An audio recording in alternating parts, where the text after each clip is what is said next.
Now realization account, firstly balance sheet में सब कुछ दिया हुआ था, building, machinery, furniture, debtor, stock as it is we have transfer to realization account. Liability side पे creditors थे 4,000 के, वो हम 14,000 के हमने ट्रांसफ़र कर लिए. फिर we have sold stock, debtor, machinery, building that we have mentioned. Then by yells loan account हमने उसको 9,000 दे दिया फर्नीचर, और बेल को हमने दे दिया 2,500 उसका लोन था और 3,000 उसका लोन था, उसे 2,500 में सेटलमेंट कर ली.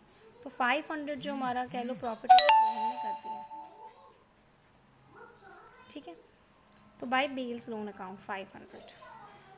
इधर बैंक में आपने क्रेडिटर्स को पेमेंट कर दी 14,000 की और 2,500 आपके एक्सपेंसेस से क्वेश्चन में.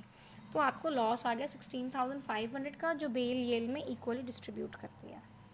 अब इसका कैपिटल अकाउंट बना बाय बैलेंस बॉट डाउन, फिर बाय जनरल रिजर्व, लॉस जो रियलाइजेशन में हुआ, फिर जो आपने येल को लोन में फर्नीचर उसको सेटिस्फाई किया है टू रियलाइजेशन अकाउंट 9,000.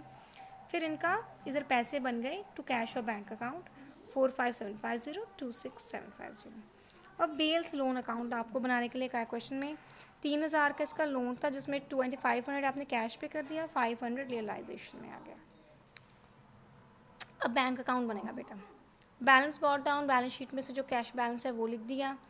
रियलाइजेशन में जितना कैश था देखो 16,500, वो जो आपने क्रेडिटर्स और एक्सपेंसेस पे किए वो आ गया.